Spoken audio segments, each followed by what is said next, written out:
Hi, my name is James. I have two 1963 Series II Land Rovers, one of which I've dismantled and pulled some parts off of to include this hardtop that you see installed on the beige Land Rover.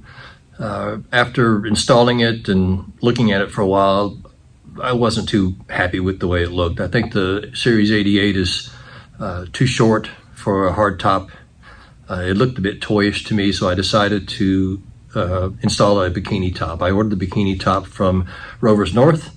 At first they gave me a 6 to 8 week lead time, which is a little disappointing, but to my pleasant surprise, it arrived in a couple of weeks, and I unboxed it. It was very well packaged. It came in a great big box within a great big box, and parts were all there. The instructions were there, and I decided to film this installation. Pretty straightforward. There are a bunch of Bikini Top installation videos out there. I did deviate a little bit in order to be able to reinstall the hardtop. Should I want to, I decided to bolt the crossbeam onto the windshield so that I can take it off a little later on. But here's that video. I hope you like it. So I removed the top of the Series 2 to get ready for my Bikini Top that I ordered from Rovers North, which arrived the day before yesterday. I was able to unpack it and everything seems fine. Everything is there. The instructions are there. So I took the top off the Land Rover and hung it up on the ceiling with some kayak hooks, and thought I'd put the Bikini Top on today. It's going to be a short video. I think it's going to be fairly simplistic. I'm not going to deviate from the instructions that were sent along with the top. Except for one area, the instructions call for the horizontal bar across the windscreen to be riveted on in the front, and I'd like to retain the option to put that hardtop back on when the time comes. So I think I'm going to try to use riv nuts, and instead of rivets, I'm going to put the riv nuts in there so that I can put machine screws in there and remove the top. So let's get started. I think the first part involved is to put the rear bow frame on. Let's go get it. Seems fairly straightforward and intuitive.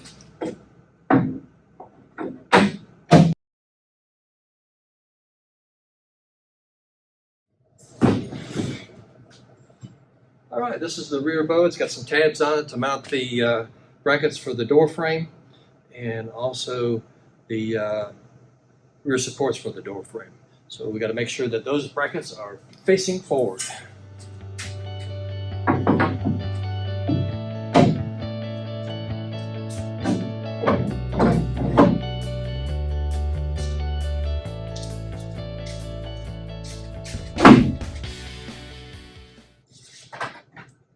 Those are kept on by these brackets. Kind of a little semicircular clip that's installed over the flange and fits down right through the frame of the Land Rover. I should say top rail of the Land Rover.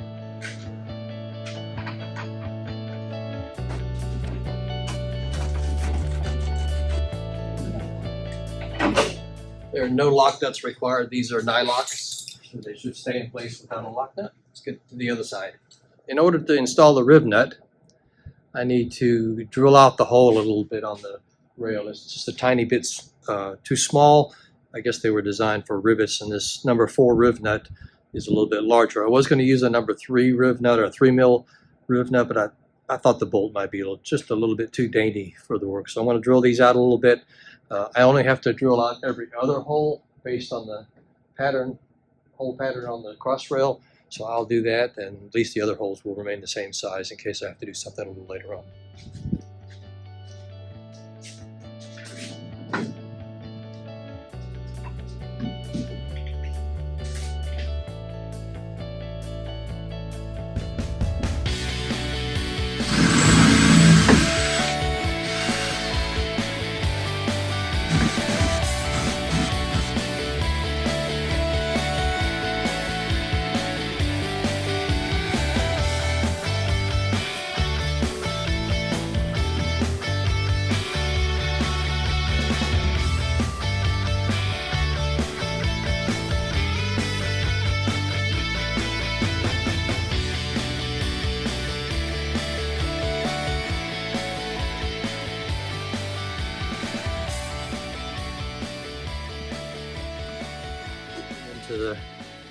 rivet tool, groove nut tool, sorry, and then place it in the hole,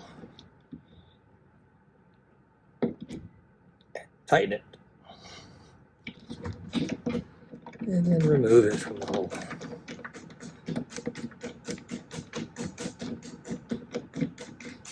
And now a M4 bolt can thread right into it, and I can remove that top rail if necessary.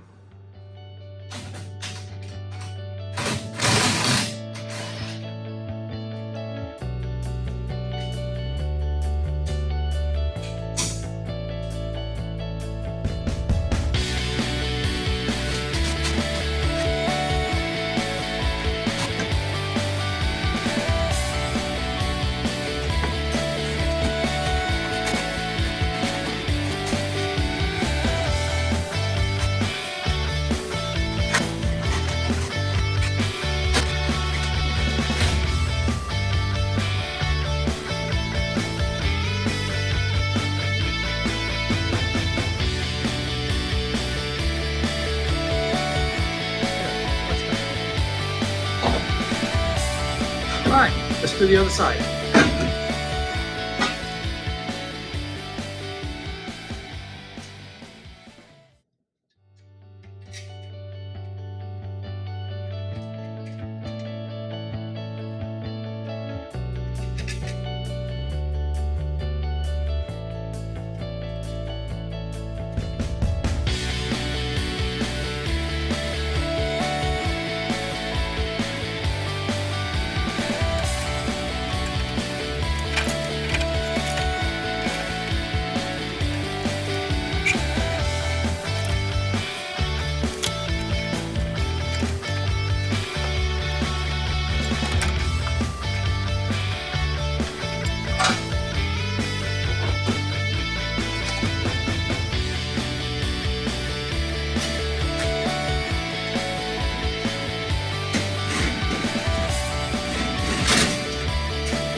All right, let's get another window and set it in here.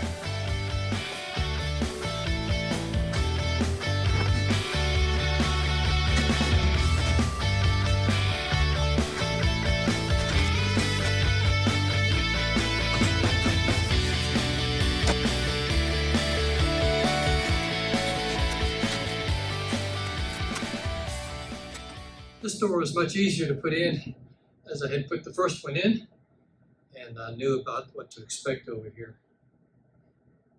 On my particular Land Rover, these horizontal rails need to be pushed up as far as they can in the slot to make them work. I don't know if other people's doors are measured slightly different, or the windscreens lean back longer or taller. I've got a piece of rubber under the windscreen as a seal that may stand my windscreen up a little bit more than most. I don't know how thick the other rubbers are, but mine is about a 1/4 inch, may have made a difference. But anyway, this one's in over here. I just need to tighten those bolts up front. And I think we're on to the next stage.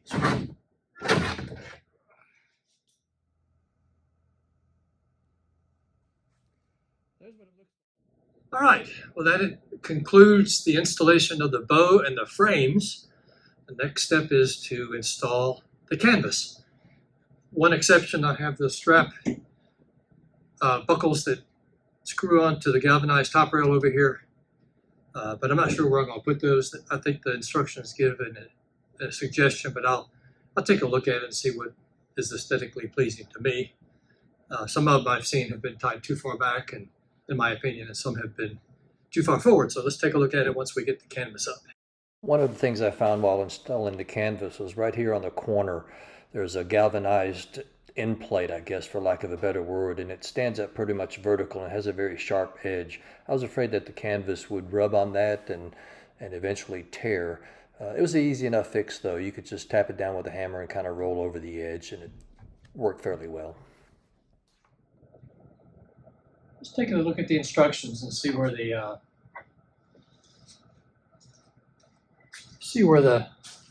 says to put the bubbles.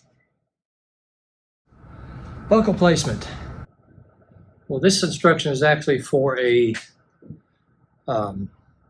full canopy, not for a bikini top. So I believe in order to not have that wrinkle, I need to stretch somewhere in here maybe.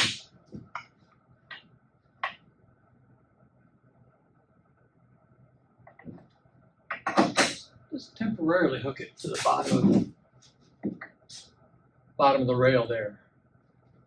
And then go over to the other side.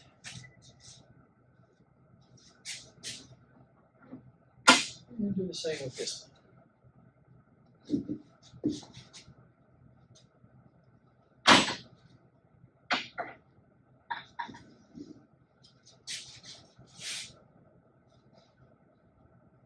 All right, so I've looked at a couple places for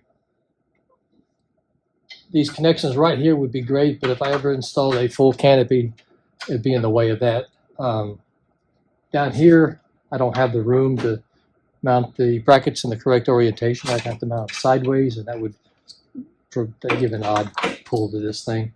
Back here would be good, I guess, but that's kind of in way of any flight. I thought maybe right here would be great. I already have one hole that I could use. It used to have a rivet in it, or does have a rivet in it.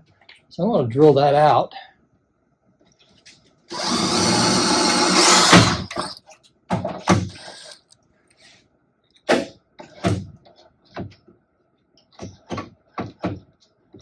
And insert one of the top rivets. I think the ones they gave me, oh, they'll work. They're a little long though.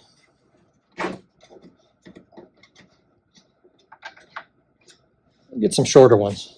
All right, these are a little shorter. I think they'll work better. Except the stem is fatter than the ones they gave me. To swap out the old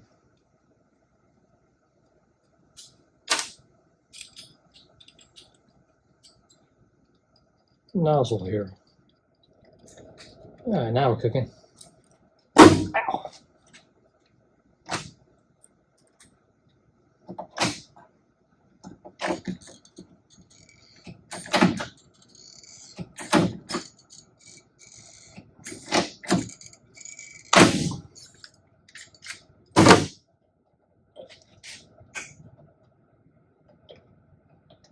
I think an eyeball would be just great.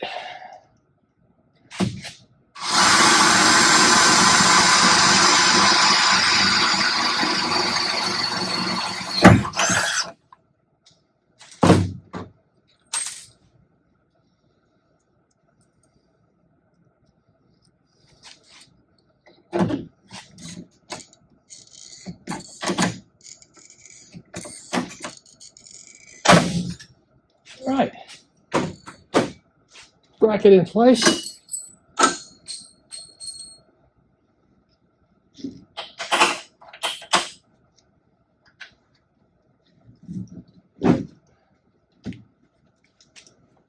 Get it up.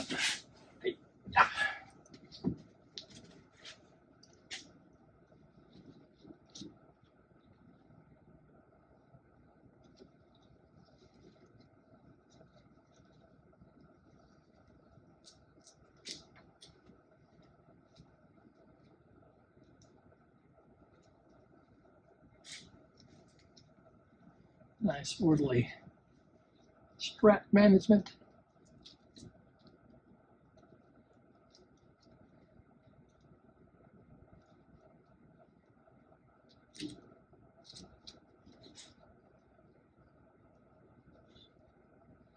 And we'll do the other side.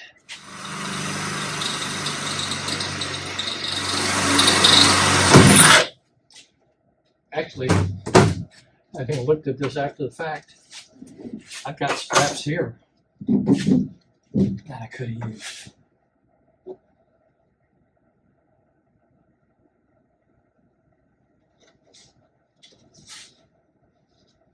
I think those might be better though. It provides more outbound tension on the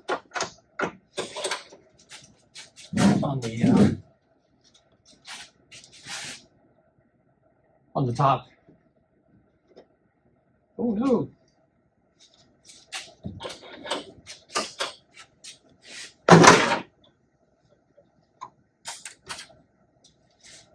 To the rivet.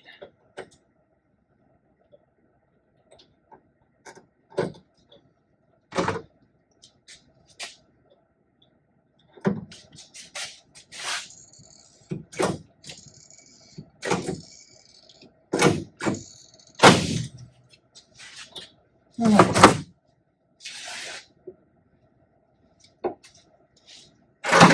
In retrospect, looking at these, looks like I have two connection points here as well that I could have used.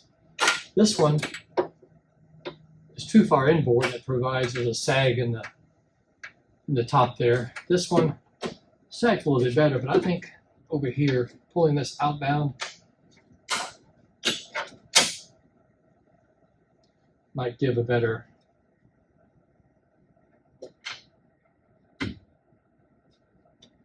right there. Might have been better.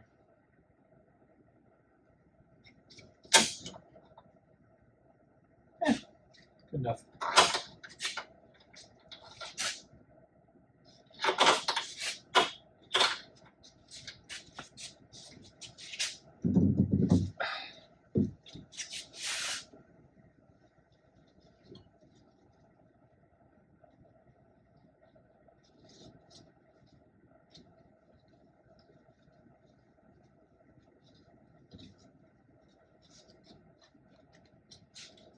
All right, I think the top is installed. I think it looks good. The only remaining aspect I have to do is to tension up these on the side here. I'm not really sure where these get tied off to, but I'll take a look at that and then we'll give you a finished product review and show you what it looks like on the road. Cheers. Generally, I'm happy with the quality of the top and the ease of installation. The exception might be that front corner that was real sharp and I had to do a little adjustment, but that's not a big problem. I do wish the instructions were a little more detailed with respect as to where to tie the strap down, particularly that strap behind the window there. There's no good tie-off point and there weren't any hints or tips on how to do that, but it's something you could manage, not a big deal, but I'm real happy with it. Thanks for watching.